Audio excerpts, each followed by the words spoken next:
ostala sam dužna da vam ispričam šta mi je Bog dao da vidim u duhu nedavno. Par dana sam zaredom viđala zemljotres, ali onako kao neki udarac u zemlju i sad ne trese se zemlja, nego zamislite od gore na površini zemlje kad bi bio plin i onako vide se talasi, znači ne trese se zemlja, ne trese se, to je verovatno, mislim neverovatno, to su zemljotresi u duhovnom svetu. I zemlja je skroz suva, nije kao, na primjer, pustinja Sahara, ono, tipa samo pesak, ne, nego onako neki kamičci, nešto, ali to je suvonjavo totalno. I idu udarci, jedan za drugim, i to su snažni udarci i kreću ti talasi. Kako talasi odlaze, oni su sve jači i jači. Mislim, znate kako, ono, baciš kamen u vodu, pa ono, postaju talasi veći. I sad, posle par dana ja mislim šta su ti udarci, ko pravi te udarce?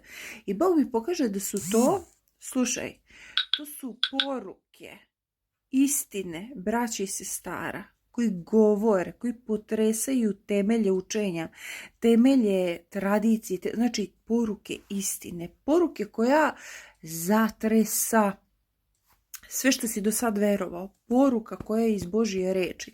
Ne ono, Bog te ljubi, Bog te voli, svi se volimo, letimo u nebo. Ne te poruke.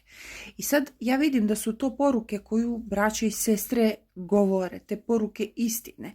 I taj topot, i to pravi zemljotres u duhovnom svetu. I šta se dalje dešava? Bog mi pokazuje, i sad ja ne znam šta zemljotres, šta. I Bog mi daje posle par dana nastavak te vizije, ajde. Isus kad je razapet, došlo je do zemljotresa i šta se desilo?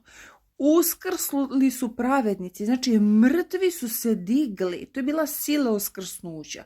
I tako će od ove poruke koju govore braće i sestre, ovi što su hrabri, snažni i odlučni, bez obzira na posljedice, govore Božju reč, uskrsnuće mrtvi. Ljudi koji su bili duhovno mrtvi, oni će se dići u novi život, u život sa Isusom Kristom.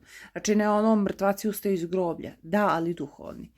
I eto, uspjela sam da sve na brzaka ispričam. Tako da, budi hrabar i srčan, ništa se ne brini.